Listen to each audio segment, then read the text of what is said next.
Assalamualaikum warahmatullahi wabarakatuh. Saya Zohratul Laili Nadifa dengan NIM 2201031100. Di sini saya akan menjelaskan mengenai RPE, Prosem, Prota, ATP sekaligus RPP.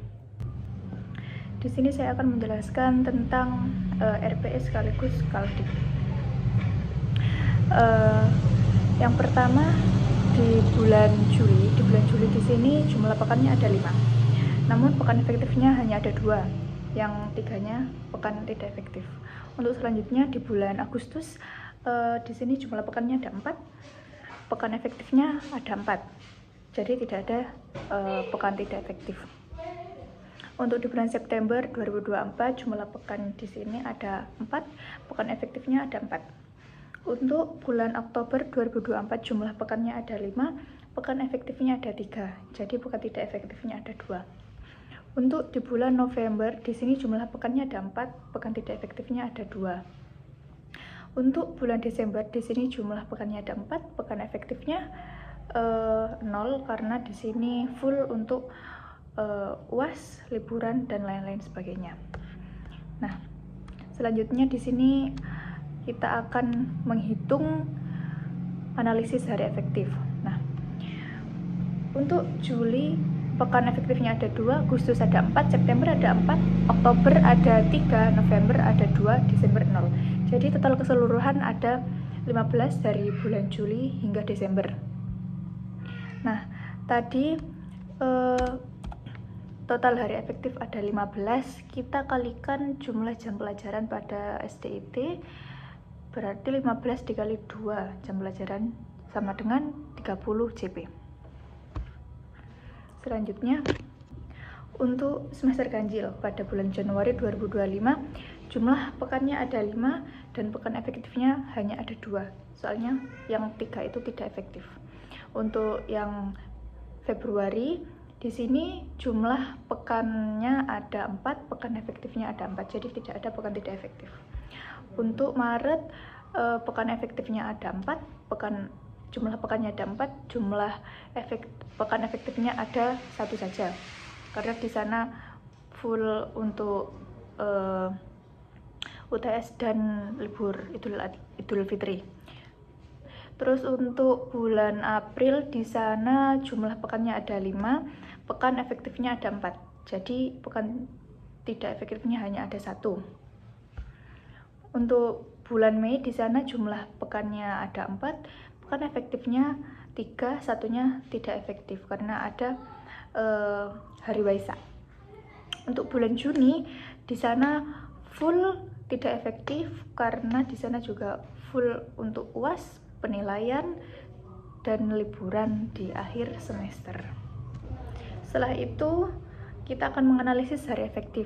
Di Januari ada 2, Februari ada 4, Maret ada 1, April 4, Mei 3, dan Juni ada 0. Nah, jumlah pekan dari bulan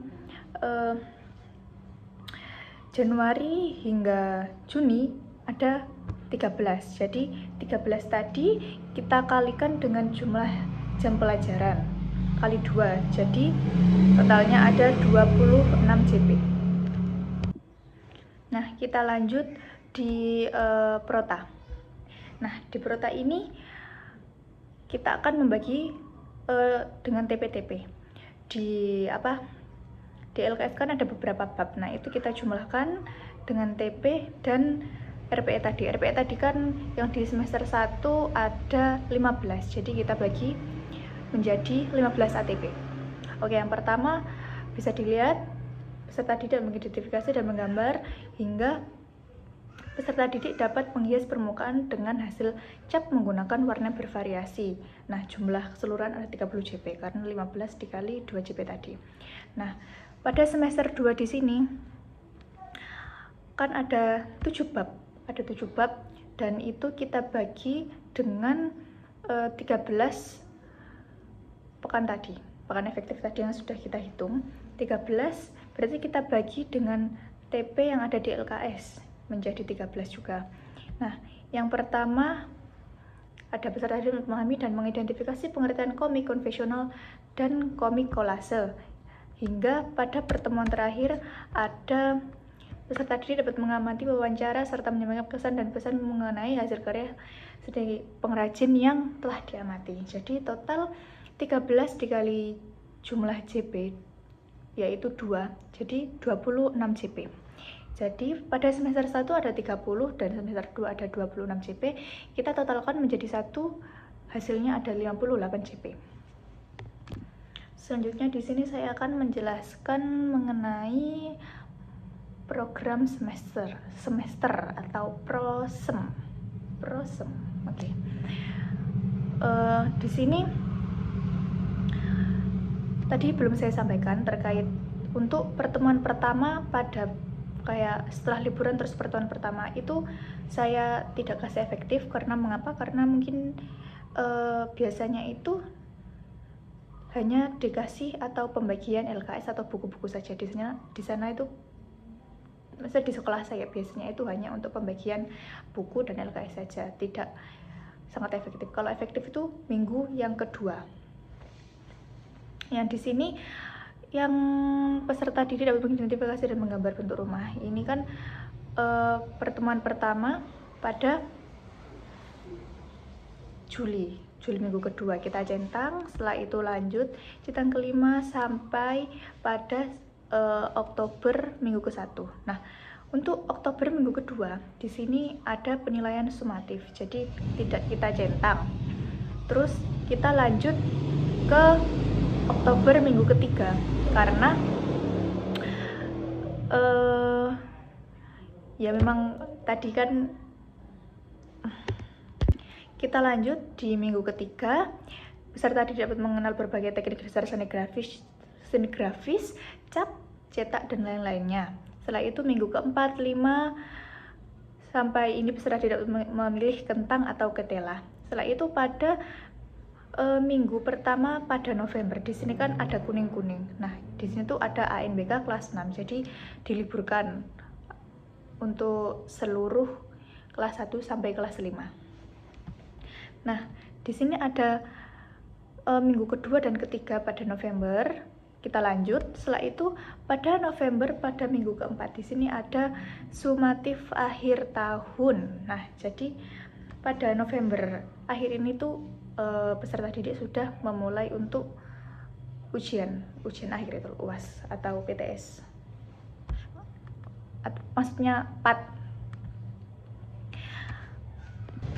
Selanjutnya pada Desember hingga Januari minggu ke-1 itu memang itu sudah tercampur dengan remedial, pengelolaan nilai peserta didik sekaligus libur semester ganjil bagi seluruh warga sekolah.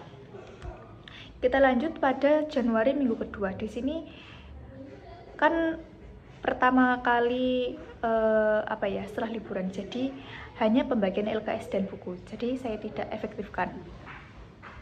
Kita lanjut ke pertemuan pertama pada minggu ketiga saja, kita centang sampai minggu keempat. Setelah itu pada minggu 5 di sini ada libur Isra Mi'raj bertepatan dengan hari Senin. Selanjutnya di sini ada Februari minggu pertama hingga minggu keempat itu tidak ada apa-apa, jadi efektif semua. Terus pada Maret minggu pertama di sini juga masih ada pertemuan, dan dari minggu kedua Maret sampai April minggu kedua di sini sudah mulai ujian, terus pondok Ramadan atau mabit dan libur Idul Fitri. Jadi di sana itu tidak ada pembelajaran. Nah, kita lanjut pada April minggu ketiga, 4, 5, dan Mei minggu ke-1 itu efektif semua. Nah, di sana di Mei pada minggu kedua kan ada libur. Nah, itu memperingati hari Waisak. Jadi di sana libur juga bertepatan pada hari Senin. Untuk Mei minggu ketiga dan keempat itu efektif masuk, dan itu materi terakhir. Nah, untuk bulan Juni sendiri dari minggu awal hingga minggu akhir 1 sampai 5 itu tidak ada pembelajaran sama sekali karena sudah untuk PAT atau UAS dan libur panjang untuk peserta didik.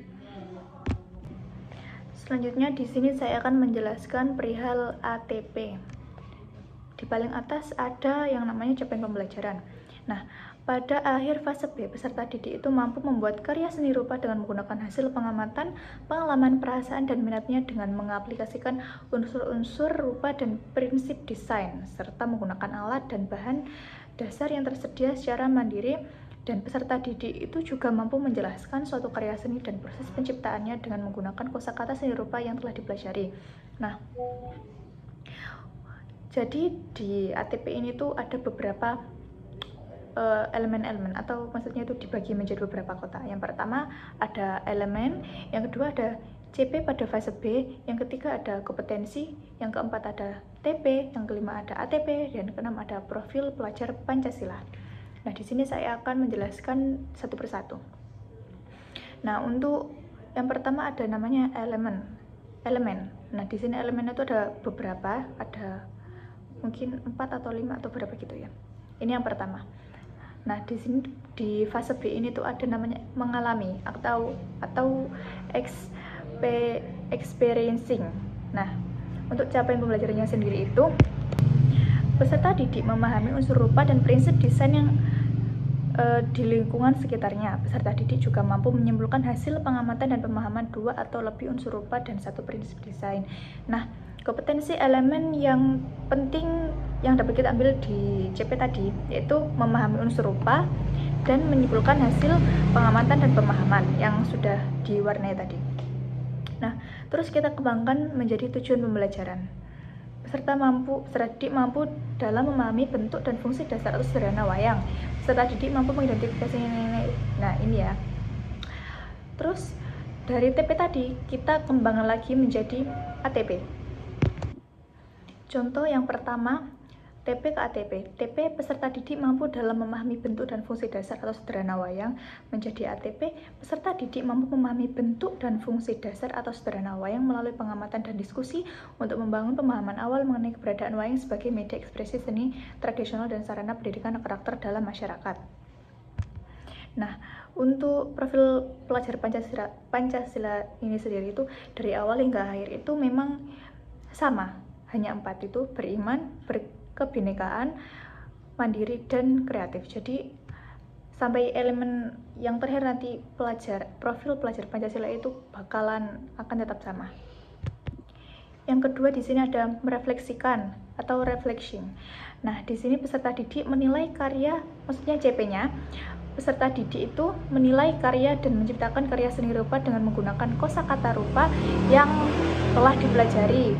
Nah, kompetensinya itu ada di sini, maksudnya kayak kata-kata yang paling penting gitu. Menilai karya dan menciptakan karya seni itu. Nah, untuk TP-nya sendiri, yang pertama, peserta didik dapat memahami nilai sampai 4. Nah, TP-nya ini ada 4. Jadi kita kembangkan lagi untuk menjadi ATP yang lebih panjang lagi, ya juga sampai 4 juga. Contoh saja, untuk ATP yang pertama, peserta didik mampu memahami bentuk dan fungsi dasar jadwal pelajaran melalui pengamatan dan diskusi guna membentuk pemahaman awal tentang pentingnya jadwal sebagai alat pengatur waktu belajar secara terstruktur. Oke. Nah, untuk elemen berpikir dan bekerja artistik atau thinking and working artistically. Nah, untuk CP-nya sendiri pada fase B, peserta didik menerapkan pengalamannya sebagai sumber gagasan dalam berkarya. Nah, peserta didik itu mampu mengenali karakteristik khusus suatu alat dan bahan dasar yang tersedia di lingkungan sekitar, kemudian secara mandiri menggunakan alat dan bahan tersebut. Nah, untuk kompetensinya sendiri, kita ambil pada kata-kata yang penting di CP tadi, seperti menerapkan pengalaman, mengenali karakteristik khusus suatu alat dan bahan dasar. Nah, untuk tujuan pembelajarannya sendiri, peserta didik dapat memahami masalah sampah dan lingkungan, dan nomor 2, 3 sekaligus sampai cuma ada 3. Oke, contoh ya. Contoh yang pertama, kita kembangkan lagi ke ATP. TP ke ATP menjadi 3 juga. Peserta didik mampu memahami permasalahan sampah dan dampaknya terhadap lingkungan melalui pengamatan dan diskusi sebagai upaya membangun kesadaran ekologis sejak dini. Oke. Nah, di sini yang ketiga ada elemen menciptakan atau making or creating. Nah, untuk CP pada fase B, peserta didik mampu membuat karya rupa atau karya seni rupa berdasarkan gagasannya sendiri atau mengambil inspirasi dari luar dirinya dengan menggunakan unsur garis, warna, bentuk, dan bangun. Peserta didik juga dapat menerapkan prinsip keseimbangan dalam unsur-unsur rupa yang digunakan. Nah, kompetensi yang penting kita ambil dari kata-kata CP tadi, yang pertama, membuat karya seni rupa, yang kedua, menerapkan prinsip keseimbangan seni rupa. Nah, itu nanti kita kembangkan lagi untuk menjadi TP. Di sini TP menjadi 4 TP, yaitu peserta didik dapat memahami desain layang-layang, peserta didik dapat mengamati unsur seni sains dalam layang-layang, peserta didik dapat merancang layang-layang, siswa dapat menggambar atau melukis, menghias layang-layang, dan terakhir peserta didik dapat mengoperasikan layang-layang. Nah, dari TP tadi kita kembangkan menjadi ATP lagi, juga menjadi 5 poin. Contoh saja dari TP peserta didik dapat memahami desain layang-layang menjadi ATP peserta didik mampu memahami desain dasar layang-layang serta jenis dan fungsinya dalam berbagai konteks guna mengenalkan seni terapan yang dekat dengan kehidupan masyarakat dan mengasah logika bentuk. Nah, di sini juga ada elemen yang paling terakhir yang namanya berdampak atau impacting. Nah, CP yang dari berdampak itu peserta didik memberikan respons terhadap kejadian sehari-hari dan keadaan lingkungan sekitar melalui karya seni rupa yang memberi dampak positif bagi dirinya dan lingkungan terkecilnya. Nah, kompetensi yang dapat kita ambil dari CP tadi, yaitu yang pertama ada memberikan respon terhadap kejadian sehari-hari. Nah, kita kembang lagi menjadi TP, mengenal, memahami karya dan pemerintahan seniman dan meresis debat dari yang lainnya di sini.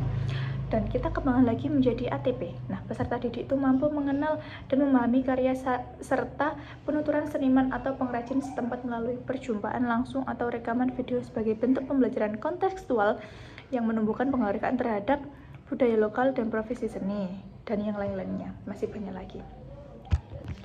Jadi, saat membuat ATP itu sebelumnya kita harus mempunyai link CP dari pemerintah atau pokoknya dari sananya. Itu memang sudah ada CP dan elemen yang memang semua jenjang itu ada. Jadi kita harus mengambil itu dengan mencari kodenya seni rupa, misal ya, seni rupa kelas 4 gini. Nah, itu akan muncul semuanya. Habis itu nanti CP pada fase B kelas 4 nanti kita tempel sekaligus elemen. Nah, elemen tadi kan ada 4 atau ada beberapa tadi. Nah, itu kita nanti cocokkan dengan bab-bab yang ada pada yang ada di LKS seni rupa. Jadi kita harus mencocokkan, berpikir kritis itu yang mana sih, terus yang menciptakan itu yang cocok yang dengan bab mana sih gitu ya. Oke, selanjutnya di sini saya akan menjelaskan modul ajar. Untuk modul ajar saya yang ketiga, bab seni rupa, bab menghias jadwal pelajaran. Nah, yang pertama di sini ada informasi umum untuk identitas di sini. Selanjutnya ada kompetensi awal. Yang pertama, peserta didik dapat memiliki pengalaman menggambar dan mewarnai bentuk-bentuk sederhana dalam kehidupan sehari-hari. Untuk yang kedua, peserta didik dapat mampu mengenali unsur-unsur seni rupa seperti garis, bentuk, dan warna. Yang ketiga, peserta didik mampu terampil dalam menggunakan alat dan bahan sederhana seperti pensil, spidol, gunting, dan lem. Nah, profil pelajar Pancasila seperti halnya modul-modul yang lainnya ada 4. Beriman, benekaan, mandiri, kreatif. Nah, itu pokoknya ya. Terus untuk yang poin D, untuk sarana dan prasarana, ada ruang kelas, laptop, spidol papan tulis, proyektor, jaringan internet atau wifi, buku guru atau LKS, serta sumber referensi yang lainnya. Untuk alat dan bahan untuk praktek, ada pembelajaran. Ini ada spidol warna, kertas HVS, pensil, penggaris, penghapus, dan yang lain-lainnya. Nah, target peserta didik di sini peserta berjumlah 17 dengan reguler, tidak ada yang ABK. Untuk model pembelajaran yang saya gunakan, tatap muka, project based learning, dan cooperative learning. Di sini kita akan membahas mengenai kompetensi inti juga. Ada TP. Nah, TP-nya di sini ada 4. Yang pertama ada peserta didik dapat memahami bentuk dan fungsi dasar sederhana jadwal pelajaran. Yang kedua, peserta didik dapat merancang jadwal pelajaran hias. Yang ketiga, peserta didik dapat menjelaskan jadwal hias rancangannya. Dan yang keempat, peserta didik dapat membuat jadwal pelajaran hias berdasarkan rancangannya. Nah, adapun capaian pembelajaran, yang pertama, peserta didik mampu membuat karya seni rupa berdasarkan gagasan mereka sendiri atau mengambil inspirasi dari luar dirinya dengan menggunakan unsur garis, warna, bentuk, dan bangunan. Yang kedua, peserta didik menerapkan prinsip keseimbangan dalam menyusun unsur-unsur seni rupa yang digunakan. Yang ketiga, peserta didik mampu mengenali karakteristik khusus suatu alat dan bahan dasar yang terjadi di lingkungan sekitar, kemudian cara mandiri menggunakan alat dan bahan tersebut. Nah, adapun pertanyaan pemantik pada bab menghias jadwal pelajaran, yang pertama, pernahkah kamu menghias jadwal pelajaran maksudnya? Yang kedua, ragam hias apa yang biasanya kamu gunakan untuk menghias jadwal pelajaran tersebut? Yang ketiga, bagaimana perasaan kalian ketika mampu menghias jadwal pelajaran sesuai keinginan kalian? Nah, di sini adapun persiapan pembelajaran ada 2. Yang pertama, guru dapat menyiapkan kebutuhan pembelajaran seperti LKPD dan lain sebagainya. Yang kedua, guru dan siswa dapat mempersiapkan alat dan bahan media pembelajaran yang akan diperlukan nanti. Nah, kita masuk ke kegiatan pembelajaran. Nah, untuk pendahuluan atau pembuka dengan alokasi waktu 10 menit. Guru memberikan salam. Yang kedua, peserta didik mampu memimpin dan membaca doa sebelum pembelajaran. Yang ketiga, guru itu menyapa peserta didik, menanyakan kabar seperti, apa kabar kelas 4 hari ini? Alhamdulillah luar biasa, tetap semangat, Allahu Akbar ya. Sekaligus mengecek kehadiran dan kesiapan peserta didik dalam pembelajaran. Nah, yang keempat, guru memberi ice breaking agar peserta didik itu semangat kembali seperti games, yel-yel, jargon sambil bertepuk tangan agar mereka itu semangat kembali. Nah, guru memberikan pertanyaan mengenai materi minggu lalu yang telah diajarkan. Seperti materi minggu lalu kan wayang. Nah, wayang terbuat dari apa? Wayang jenisnya ada berapa? Sambil mengingat-mengingat kembali. Terus selanjutnya, guru menyampaikan tujuan kegiatan pembelajaran kali ini dan menjelaskan kegiatan apa saja yang akan dilakukan selama proses pembelajaran tersebut. Seperti di sini kan nanti ada kuis, gini, nanti cara kuisnya bagaimana, terus habis kuis ada apa, nanti guru itu menyampaikan secara langsung di depan murid-muridnya. Yang ketujuh, guru mengadakan tes kemampuan awal melalui pertanyaan awal bab hari ini, seperti pertanyaan pemantik, contohnya aja. Kita menuju ke kegiatan inti dengan alokasi waktu 55 menit. Nah, di sini yang pertama, guru itu meminta peserta didik untuk membuka LKS bab menghias jadwal pelajaran. Yang kedua, guru menjelaskan pengertian jadwal pelajaran, fungsi menghias jadwal pelajaran, komposisi, ragam hias dekoratif, dan cara memainkannya dengan menggunakan media, yaitu PPT interaktif. Jadi guru di sini menjelaskan bab jadwal pelajaran itu menggunakan PPT. Nah, yang ketiga, setelah guru menjelaskan tadi itu, guru akan memberikan kuis yang bernama Word Wall dengan media laptop dan proyektor tentang materi yang telah disampaikan tadi secara individu untuk menjawab soal. Jadi nanti guru memberikan kuis berbentuk Word Wall dengan 12 soal. Setelah itu nanti cepet-cepetan angkat tangan yang bisa menjawab dan mendapat reward dari guru tersebut. Nah, selanjutnya guru memberikan beberapa contoh gambar menghias jadwal pelajaran dan video cara menghias jadwal pelajaran menggunakan media tradisional. Guru itu memberikan contoh berupa video maupun foto cara membuat hiasan jadwal pelajaran yang kreatif bagaimana. Untuk yang kelima, Guru terlebih dahulu menjelaskan teknis dan cara dalam menghias jadwal pelajaran seperti langkah-langkah seperti berikut. Nah, guru itu menjelaskan langkah-langkah membuatnya itu dengan yang pertama, menyiapkan kertas yang telah diberikan oleh guru.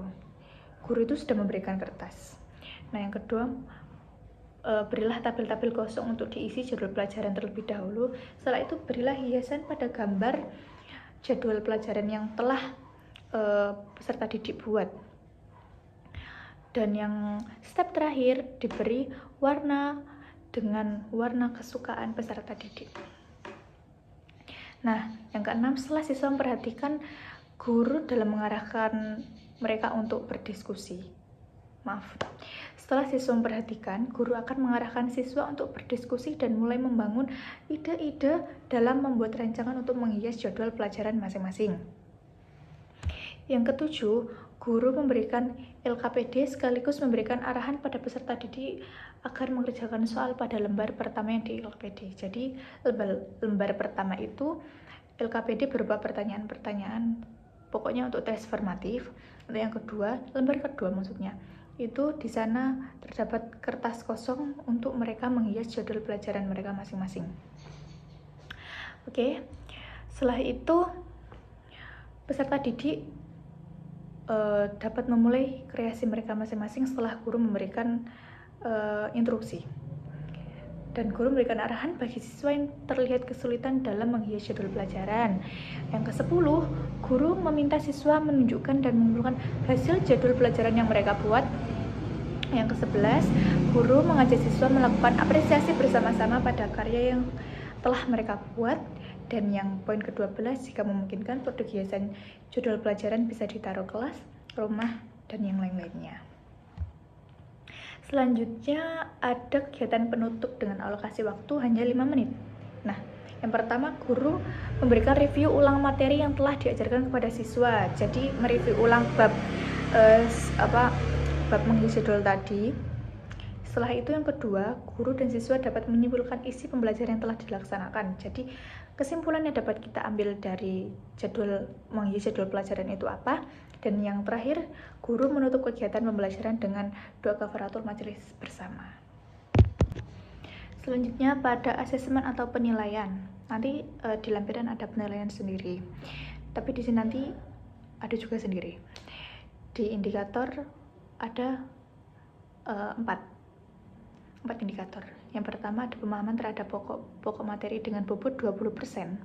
Terus pengembangan terhadap pokok-pokok materi ada 30%, karya eksperimen ada 30%, kepribadian Pancasila ada 20%. Jadi nanti kita total semuanya, terus nanti ada jumlah bobot dan skor total akhir semua. Pada poin G ada kegiatan remedial dan pengayaan. Yang pertama kegiatan remedial, peserta didik yang hasil belajarnya itu belum mencapai target. Jadi guru akan melakukan pengulangan materi dengan pendekatan yang lebih individual dan memberikan tugas individual tambahan untuk memperbaiki hasil belajar peserta didik yang bersangkutan. Jadi nanti ada tugas tambahan dari guru tersebut.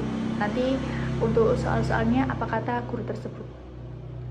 Untuk yang kedua ada kegiatan pengayaan peserta didik yang daya tangkap dan daya kerjanya itu lebih dari peserta didik lain.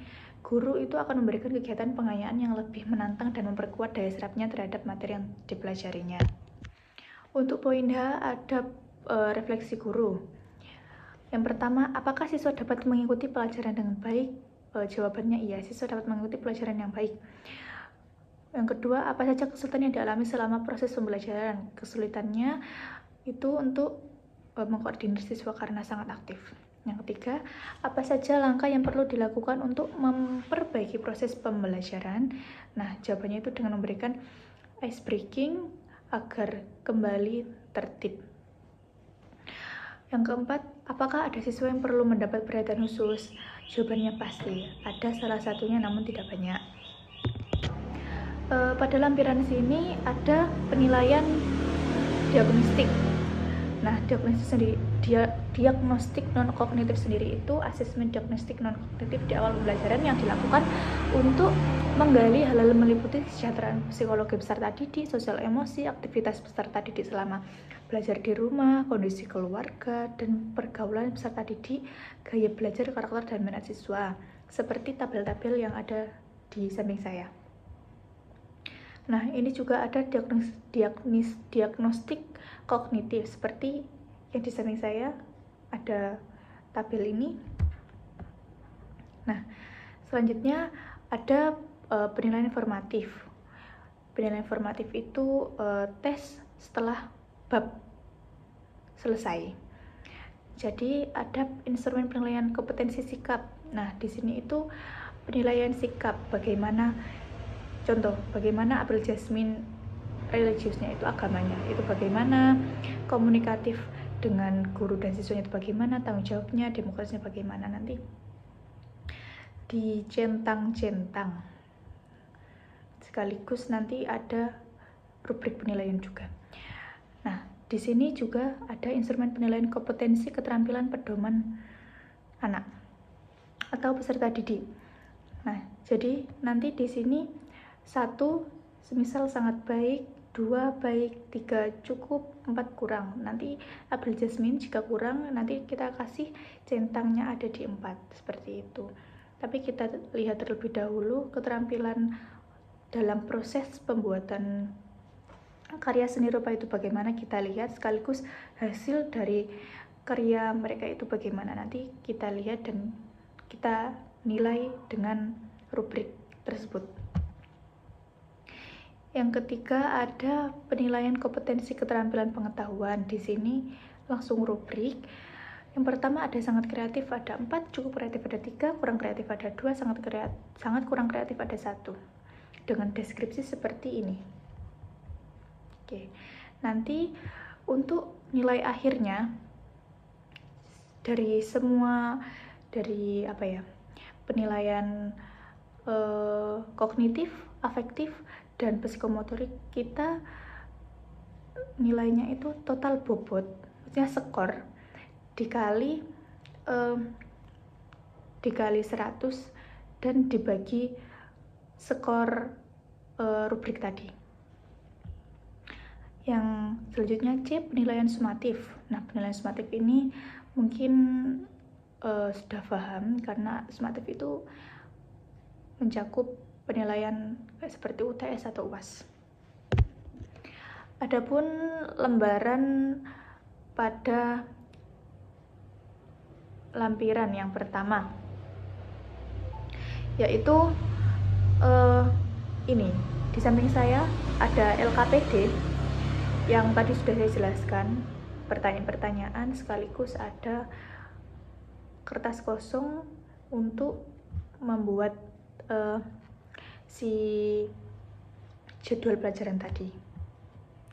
Terus untuk yang kedua bahan bacaan untuk peserta didik dan guru seperti LKS tadi, LKS kelas 4 seni rupa. Yang ketiga ada glosarium, itu istilah-istilah yang susah yang biasanya peserta didik itu belum difahami, asing gitu, seperti ini.